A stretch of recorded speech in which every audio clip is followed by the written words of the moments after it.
A silver lining in the death of stars. The red lights are only making the pain worse. It's an immense, earth-shattering pain in my midsection and in my head. I try to move, but I can't.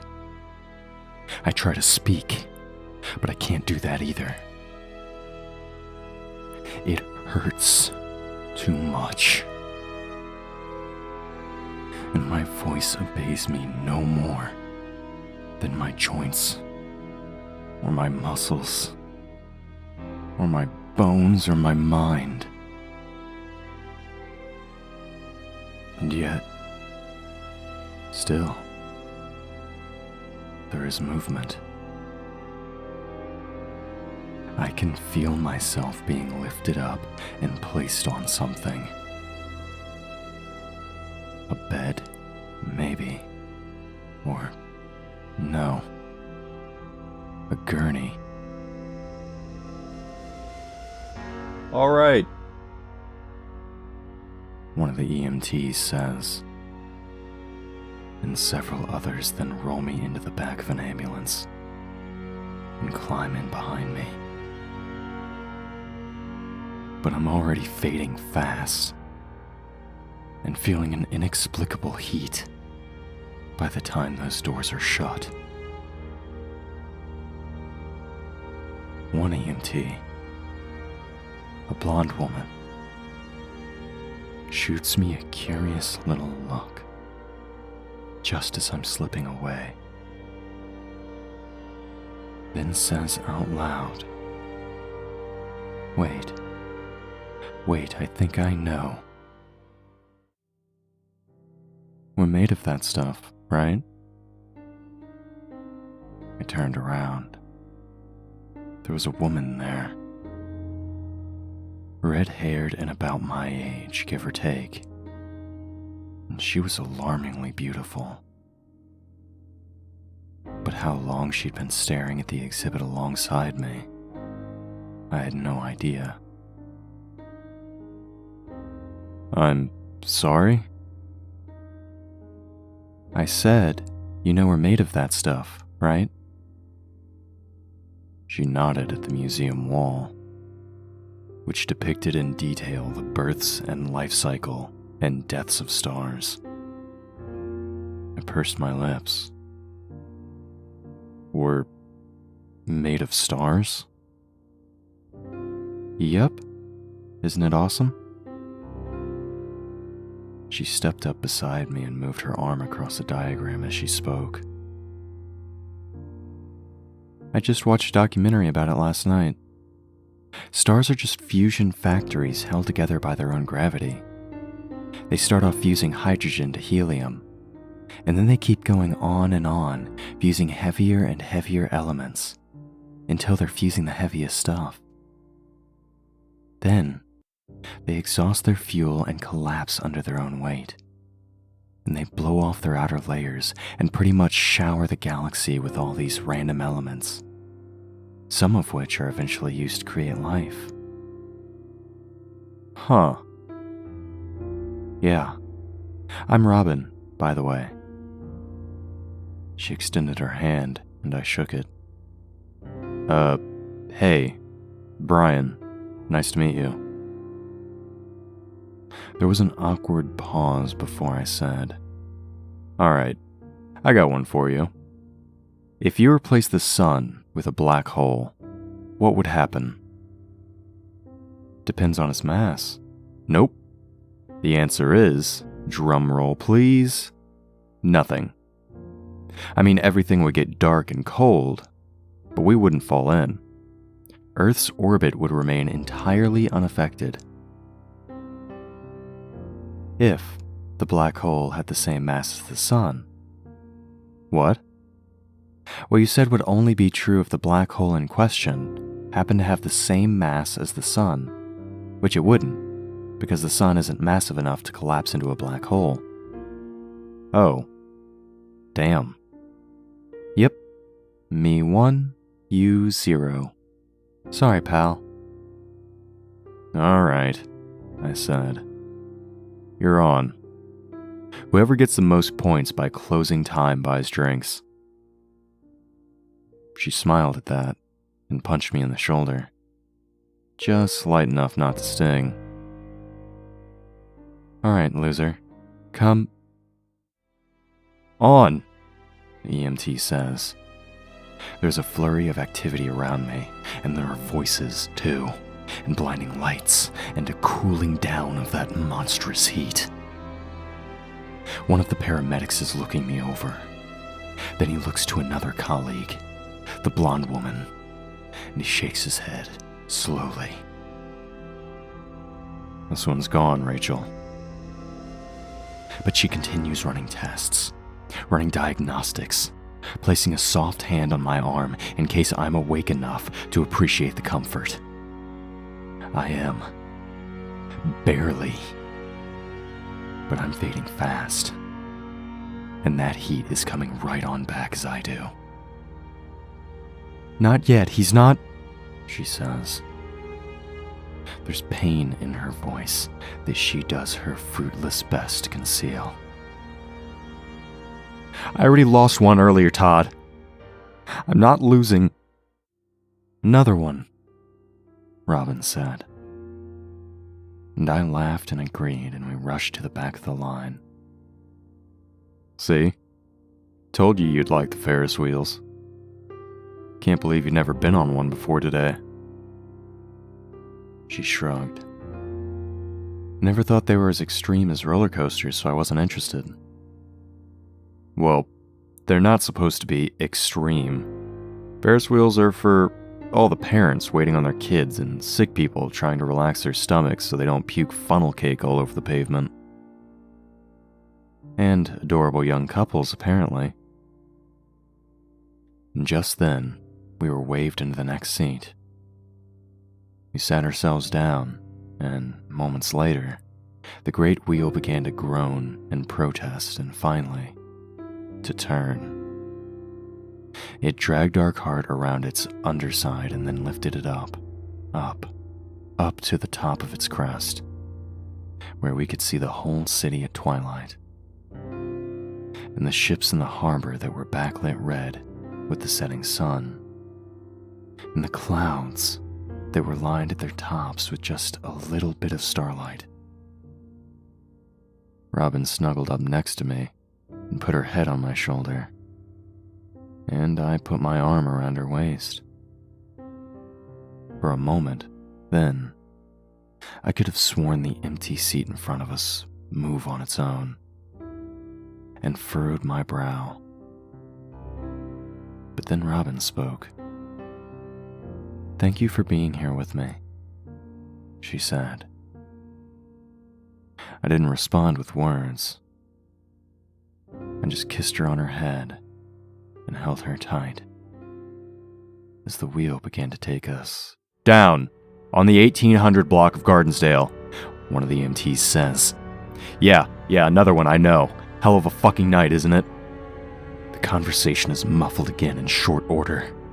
I'm drifting in and out, but the jostling of the room and the sound of an engine tell me we're still in the ambulance. The other paramedics, for their part, continue running tests and checking my vitals. And as they work, I try to remember what's happened. But it hurts, damn it. Does it hurt? Almost as much as that rushing heat. And the effort is further disrupted when the ambulance hits a bump on the road and I nearly spill out of the gurney. But Rachel puts her steadying hand on my chest and says, "Hang in there, Brian. We're almost there." Robin pointed at the interstate ramp, and I took the turn and put St. Thomas Vineyard away in the rear view. "Still can't believe Mason got married," I said. "He's only known that girl for what, a year? Less?" Robin shrugged. They were in love. They hardly know each other. They don't know if whatever they're feeling is genuine, lifelong love, or just new relationship googly eyes that hasn't worn off yet. I guarantee it, and I'll put money on this. They'll be done within a year. Just watch." "You don't know that," she said. There was a brief pause, and then she added, "We've been dating for 2 years. So, how far off do you think we are?" I shrugged. "I don't know. Haven't really thought about it." "You haven't thought about it? At all?" "I mean, of course I've thought about it. I don't know if we're ready, you know?" I looked over at her, but she just stared out there at the rain with her chin in her palm. So I continued. "Think about it like this. People prepare their whole lives for jobs, right? They start going to school as soon as they can talk, and they're not done until they're in their 20s. And it's all so they can get a piece of paper that says, 'Hey, hire my ass. I'm smart enough to work.' But marriage? Nobody trains for that shit. People just hook up and say, 'Hey, we're 25 or 28. You're cute, I'm cute. Let's spend $15,000 on a giant ceremony and then live as glorified roommates for 5 years until we're both fat and hate each other and get divorced because neither one of us knew or cared how much work this thing would require.'"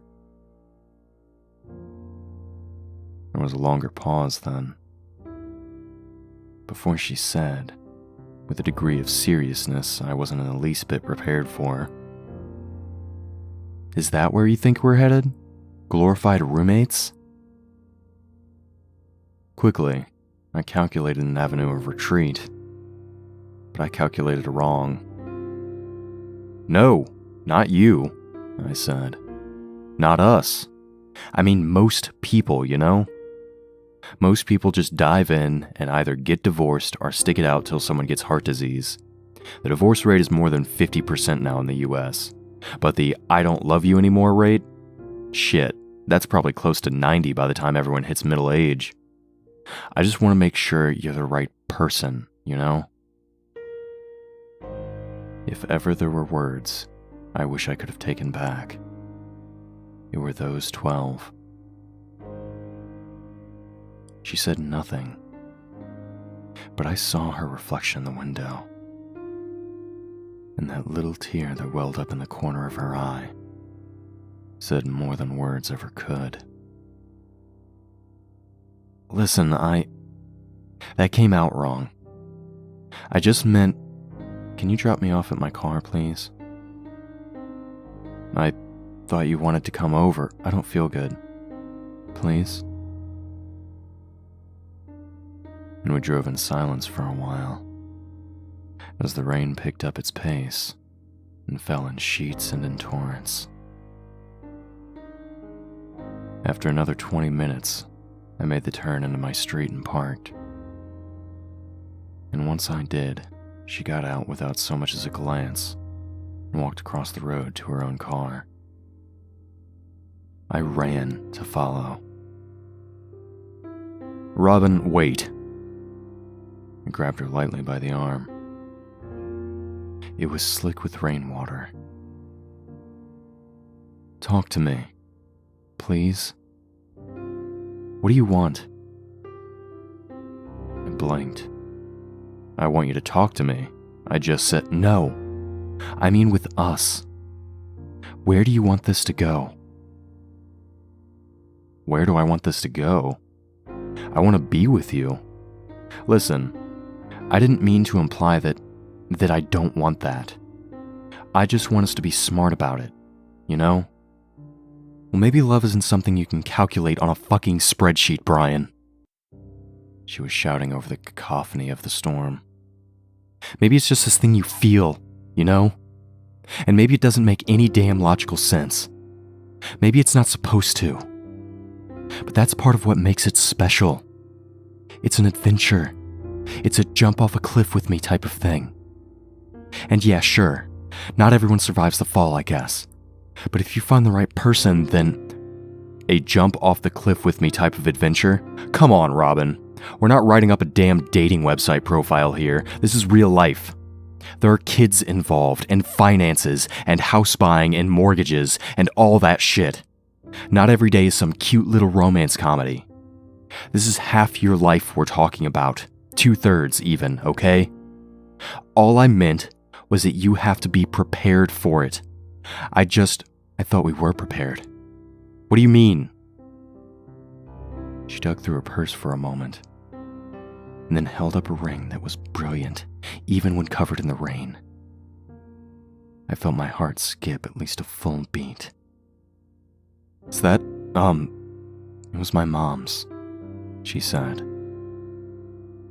She gave it to me before she died. She said, find your partner in crime, Robin. Find someone who will sweep you off your feet and jump off a cliff with you. There was a pause before she added, and at the time, she said I thought I knew exactly who that person was. I tried for a moment, but I knew, beyond the shadow of a doubt, that there was no combinations of words in the English language that could be strung together to write this ship. Goodbye, Brian. She kissed me on the cheek and rubbed the back of her hand on down it. Then she turned, got in her Civic, and drove off till I couldn't see her taillights at all through the pouring of the "Rain's coming down hard, boys," another EMT said. "Careful when you unload him." There were grunts of acknowledgement, and then the back of the ambulance flew open and the sound of the storm utterly exploded into it. I felt the rush of wind and the rain pelting my skin in sheets, and together they helped a bit with the oncoming heat that still I couldn't place. And then I felt movement. The gurney dipped and hit the pavement while the paramedics held me down. And then there were shouts and lights and running feet, and then the hospital door. "Open!" I shouted. The man behind the counter shot me a look, but I shouted it again over the sound of rainfall and through the glass. "I said, are you open?" And then he pointed at the sign saying the opposite and went back to reading. But I wasn't taking no for an answer. I dug out my wallet and pulled a 20 from the fold and slapped it flat against the glass. Within seconds, the paper was soaked with rainwater, but it got his attention, and he rolled his eyes and the door clicked inward and slid open. "Make it quick, man." I know, I will. Thank you so much." I ran down the aisles and then, true to my word, made it back to the counter in less than a minute. The man put down his book and processed the sale. "Date night?" he said as he bagged the card after the flowers. I smiled a bit. "Something like that." Then I thanked him and ran back out into my car, got inside, and took out the card and scribbled on its inner sleeve the words, "Jump off a cliff." With me! A doctor running alongside the cart motioned to some nurses in the hall, and they ran to follow. He turned to the EMTs. "Is he stable?" "He's slipping, heart rate's falling, breathing slowly, not good, mumbled something about being too hot earlier, but if anything, his temperature's too low." Someone shows the doctor a chart. He reads it and he runs, and his face is grim. "Shit, alright," he says. "Let's move!" I shout at the car I'm passing. "Just a little rain, assholes." But it wasn't. It was a lot of rain. Sheets and buckets and torrents of it, in fact. It had long since turned the dirt into mud, and it swept up against my windshield like ocean surf. And the road was slick with little rivers of it that ran on downside past the pebbles. I was going far too fast for such conditions. But I didn't care about that, doctor said. "I just want to get his fluids up. Rachel." The woman from the ambulance runs up and discusses my condition in harsh whispers with the doctor. As I fade, and as the damn heat floods on back in, it becomes impossible to hear what they're saying. But it's become abundantly clear from the body language that she hasn't yet given up hope for a reunion with these guys. Well, Bolin and Snake say they're against it entirely, so that doesn't bode well. But on the other hand, Sebastian said on multiple occasions that he's willing to do it for the fans. And look what happened with Guns N' Roses. A few years ago, nobody would have thought they'd get back to... I switched the radio off, and then wrapped both hands around the wheel with such force the knuckles turned white on the grip. The car hit 70 miles per hour, 75, 79. The windshield wipers were flying, but they weren't going fast enough. Fuck! I slammed my foot on the brakes as the lights of activity on the road came in and out of nowhere from the rain. The car jolted and shuddered and fought for traction with the pavement, and I felt the tires squeal and the metal of the car grind and protest. I don't care if he wants to protest, the doctor snaps back. You tell him to wait in the damn lobby like everyone else. The nurse accepts her orders and heads back out into the hallway. I'm sorry, sir, she says. You can't see him until... Until what? That's my son in there. That's my son. That's... And then there's a scuffle of feet and more shouts as the security guards drag my father from the wing. Rachel pauses as she hears the shouts, and then her eyes well up a bit with tears. She looks at my face and appears to realize something, but she doesn't say what. The shouts continue, but they fade. And so do I. And in comes the heat as I do. That's my son, Dad says. That's my boy. Let me see my boy. Stop, please. Stop! The police officer had both hands up as my car barreled towards him. Stop! Stop the car! Finally, there was a jolt and a shudder as the tires gained control at last, and the car slammed to a halt. Finally, there was a jolt and a shudder as the tires gained control at last, and the car slammed to a halt. Both the officers and I sighed in relief, and then he approached my window and tapped the glass with his knuckle. I lowered it. I shouted over the rain. I'm sorry, sir. Roads are crazy out here. You okay? He ignored the question. I'm gonna need you to sit here for a bit, okay? He said. Just until the accident's cleared up. Accident? It's bad. He nodded in the direction of the wreckage. And then he said again, just sit tight. We'll wave you over when there's an open lane. And then he ran off into the storm. I scanned the scene. There was a man on the side of the road, I saw, sitting on the pavement with a poncho for the rainfall, and his head in his hands. His SUV was totaled. The front end was bent and twisted and hideously mangled. But the other car was in far worse shape than that. I squinted hard, and I could only make out panels of white amidst charred black chunks of metal and the force of the rain. But it was enough. It was a Civic. Oh God, no. I got out of the car and left the door hanging open in the rain, and then I ran forward, at least until the officer caught sight of me and ran back over and grabbed me by the shoulders. Hey, he said. I told you to wait in the car. What are you... Robin! I shouted over him. Robin! And then I saw it. A fleeting glimpse of movement. A white sheet flipped on a gurney. A strand of red hair fell from the right side and hung there as the EMTs carted away the body. Robin! I screamed. That's my girl. That's my girl. The officer was confused and stunned, did the only thing he could think to do. Drag me back to my car. No, stop! I was inconsolable, but in no shape at all to resist. Stop, please. That's my girl. Let me see my girl. Please stop. One of the EMTs, covered in blood from the waist up, turned to look at the spectacle Then someone shouted her name. Rachel, The doctor says. you with us or what? Let's go. She blinks as she stares at me, and then says, Yeah, sorry. I just realized this guy was... Just get the charcoal, please. We don't have time. And she does. She runs off to fetch exactly that.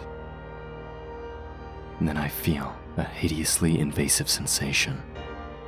A tube is being placed in my nose, and then I feel it falling down into my throat. I'm too weak to gag, but I somehow manage to clench my fist. A nurse sees the movement, and he holds me down to steady me. Whoa, you okay, man? My roommate stumbled back as I threw open the door. I charged past him. You coming in hot, He said again. You good, bro? But I ignored him. I went to the bathroom, and I leaned up against the sink for a long time. And I grabbed my temples and set my jaw and sobbed without a sound. Aching. Raking. Heaving sobs. I heard a knock. Hey, man, He said. you good, dude? Anything I can, get for you, or... I'm fine. I managed. It wasn't convincing in the slightest, but I didn't care. I opened up my phone, and there was a text from Robin there from this morning. It read, "I love you." And they were all at once the most beautiful and the most painful words I'd ever read. I love you. I love you too. I'm coming. Hang on, baby, I'm coming. Then I backed out and found my dad in the contacts list and typed, "I love you, Dad." Moments later, I got a response. I love you too, son. You okay? But I ignored it.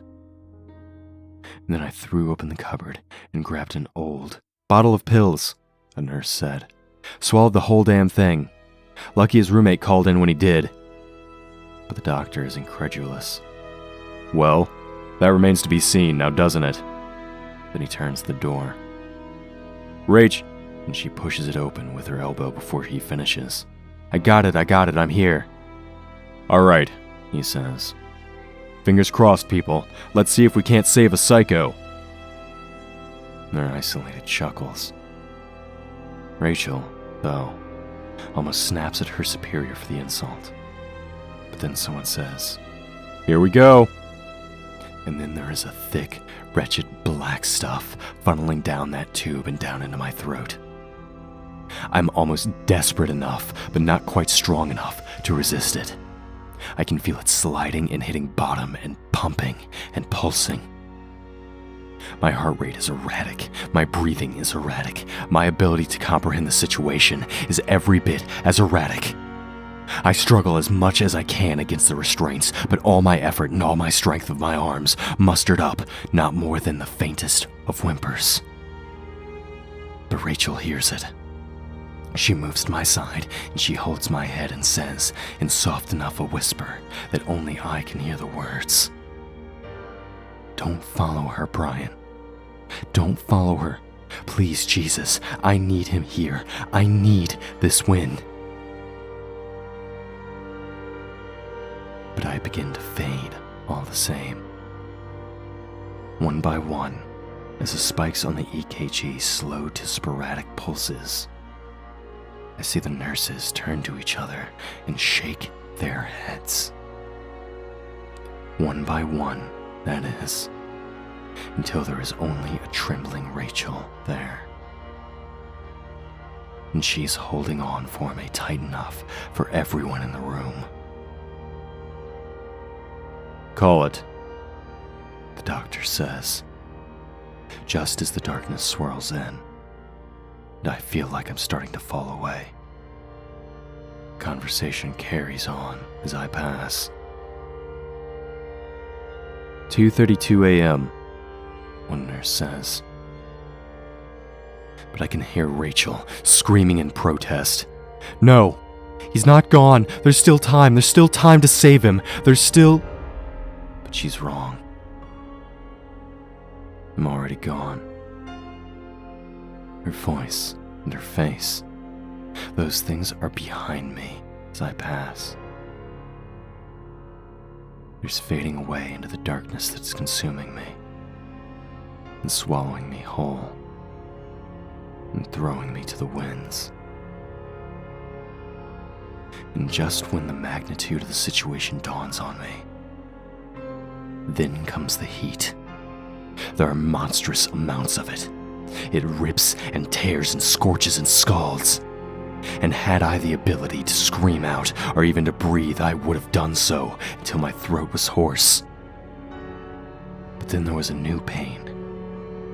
A different pain. A hand reaches out of the darkness, and it grabs my left side forearm with such mighty force that the resulting pain ellipses that of the heat. The nails of that hand rip through the flesh, and then I'm being pulled. There is a rushing wind. It's cool and refreshing and beautiful. Suddenly, I'm somewhere else entirely. I blinked. The darkness was gone, and the heat with it, and that sensation of being devoured. Instead, those things had been replaced with starlit clouds as far off in every direction as the eye could see. But my arms stung like hell all the same. I looked at it, and there were nail marks I saw. 4 deep cuts beneath the inner wrist into the 5th on the side, and in the shape of a hand. They bled a bit. Then, I heard an all too familiar voice. You okay? I stood up, slowly, and I turned, holding my damn stinging arm while I did it, and said, Robin, what was that? That darkness, and the heat, and the... It's where you would have spent your eternity, Brian, had I not pulled you out. I had no other words than the weakest thanks. You know, she said, holding her arm, suicide's not exactly what I meant by jumping off a cliff. I blinked again, took a long, deep breath. Yeah. Guess I didn't think things through. Not sure you fully realize how much of an understatement that is. Well, maybe I don't. But you know what? I'd do it again, Robin. I'm serious. She nearly rolled her eyes, but I doubled down on the sentiment. What I said, out there on the street, I'm sorry. I mean it, I'm sorry. You were right. Love isn't about taxes or headaches or just tolerating each other until we're 70. It's like your mom said. It's about sweeping your girl off her feet.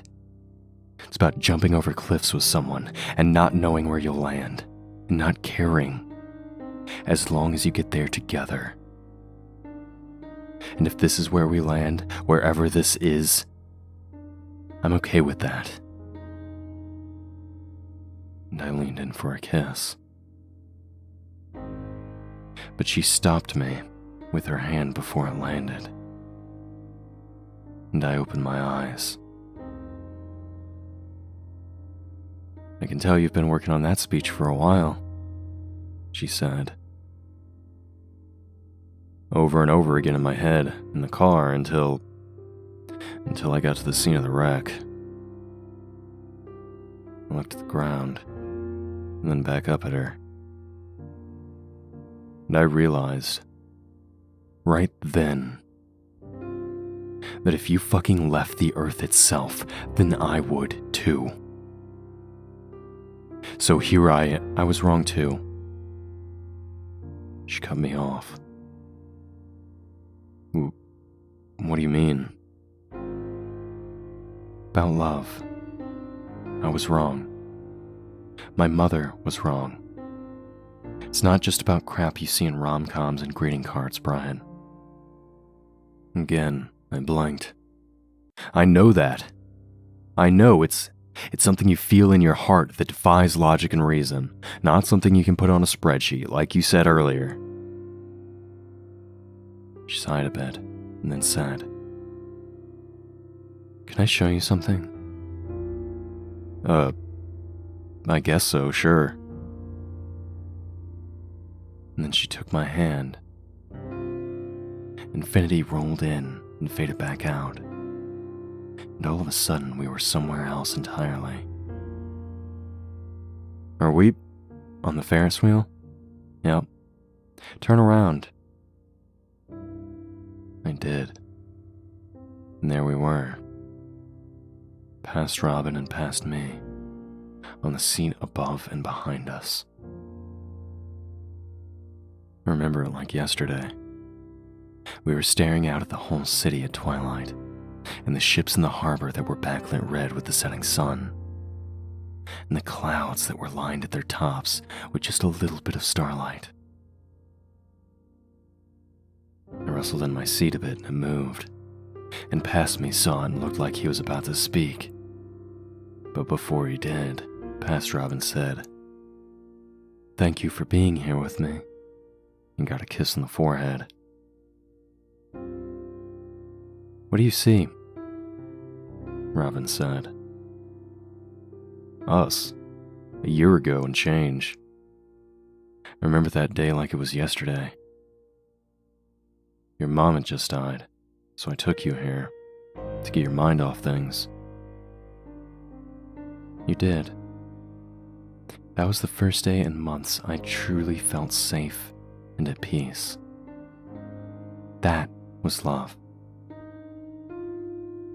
I know it was, and I still love you just the same. It's a kind of love," she said, cutting me off again. "And it's absolutely beautiful when it lasts. But can I show you something else?" Okay. Yeah." She took my hand again, and again infinity itself rolled in and out like the tide. Then we were somewhere else. The hospital, it looked like. St. Joseph's. "What do you see here?" I looked around. Nurses running up and down the hallway, doctors reviewing notes and talking to their patients. "I don't know, a hospital?" She nodded in the direction of a particular room. "Look in here." So I did.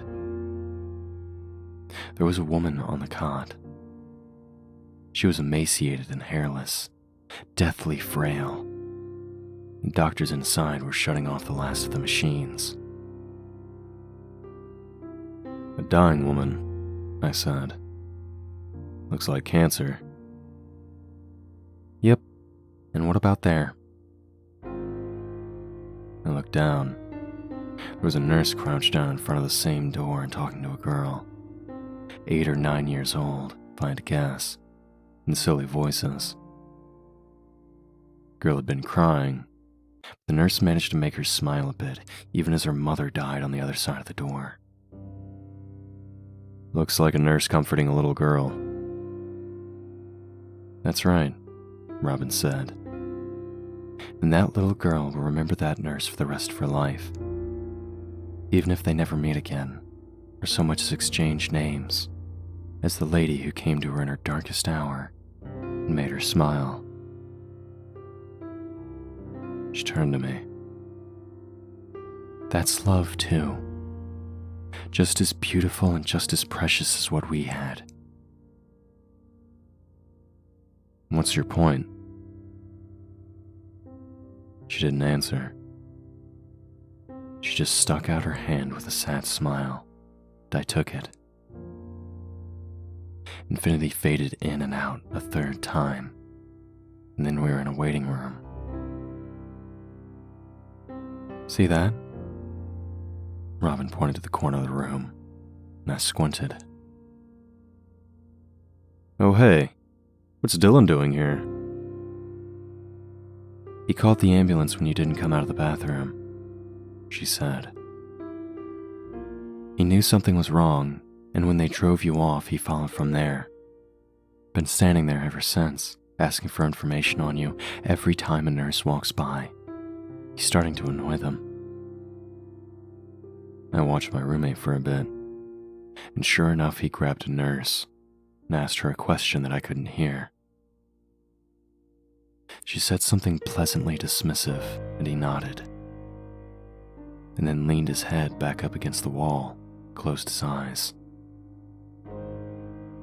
Wow. I had no idea he cared that much. That's love too, Brian. Would you do the same for him? But she held out her hand again before I could answer, and I took it. For a fourth time, Infinity blinked. And then I was in the emergency room, looking down on myself. I was covered in vomit from the charcoal and the pills, but I was still, too, deathly still. Most of the nurses and the doctor were still walking out the door. But Rachel wasn't. She was crying openly now, and making no effort to hide it. She reached for something. A needle, it looked like. Or a syringe. What's she doing? You'll see soon enough, Robin said. But that there, that's also love. She held out her hand once again and said, one more. And I took it. And then we were in the parking lot of the same place. The rain was coming down harder than ever. Turn around, Robin said. And I did. And then I stopped. There were no words. It was my father in his car. He was holding a Bible up to his chest with both hands, and he was crying in a way no child should ever have to see their father cry. And that there? Robin said. That's the kind of love that can move mountains. I put my hand up against his window. He didn't seem to notice. Can't see you, Brian. Not from here. I wiped my eyes with the back of my hand. Okay, I said. I get it, I fucked up. And then she released my hand. And all of a sudden we were back into the clouds again, under the stars. I wiped another tear before it fell. So now what? It's too late for me to go back down there. I'm already gone. Robin took another step forward and said, "Maybe not." She then put her hand on my temple, and my eyes rolled back. And then I saw it. Rachel and I are on a beach.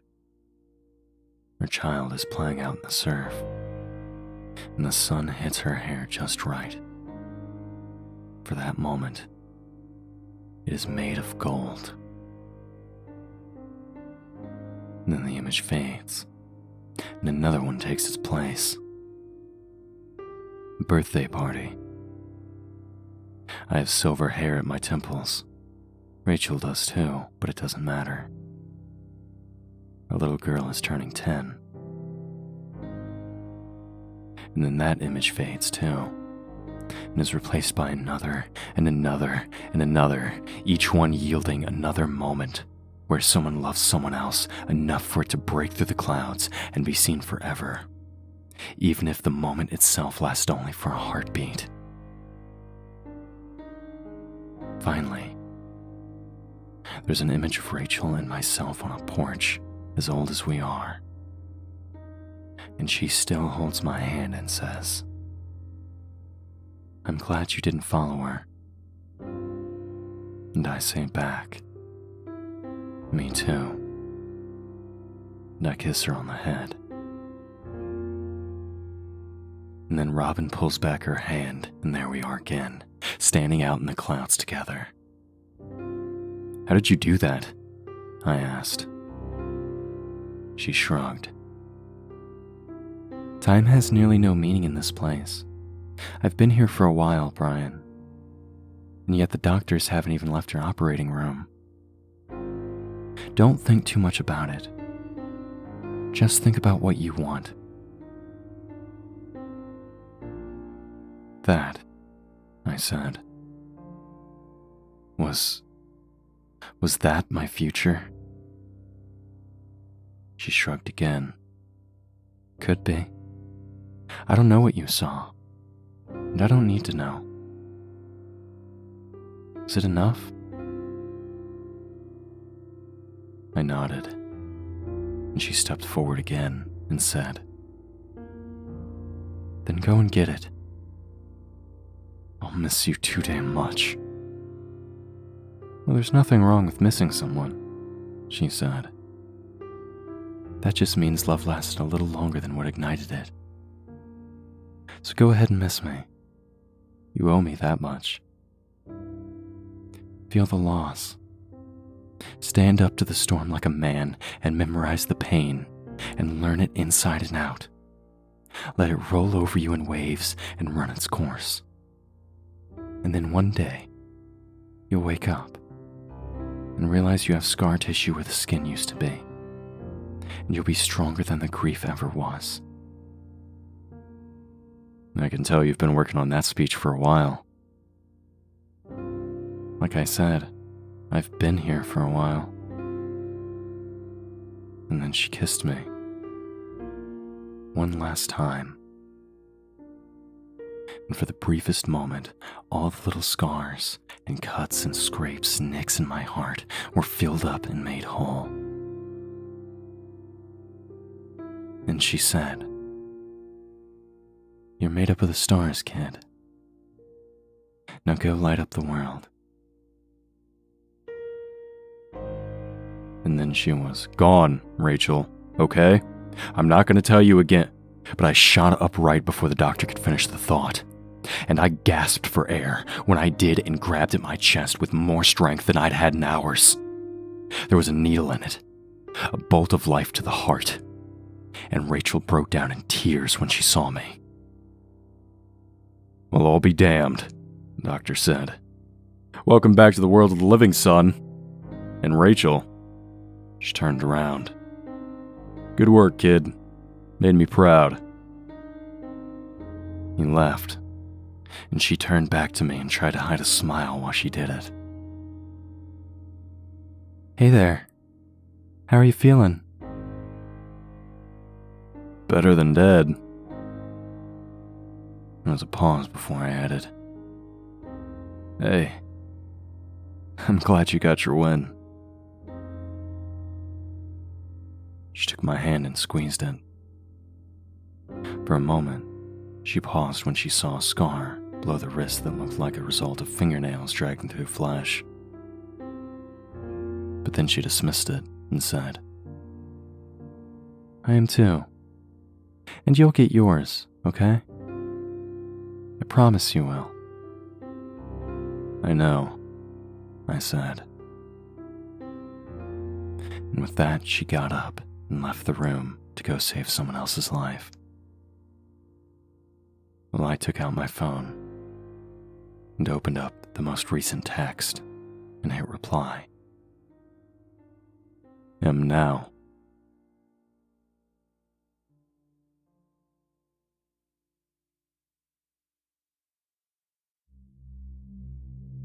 Greetings, friends and fiends.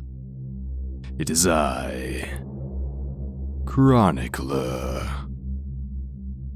We here at Creepy Spaghet would like to thank TheJesseClark for allowing us to tell their story. If you enjoyed this story, be sure to subscribe to stay updated on these terrible tales. And make sure to check out the author in the links below. If you're interested in having your story narrated, be sure to reach out to our humble overseer, as he continues his journey to pull the darkest stories from the infinite depths of the internet. Until next time, fiends. And remember, we are darkness.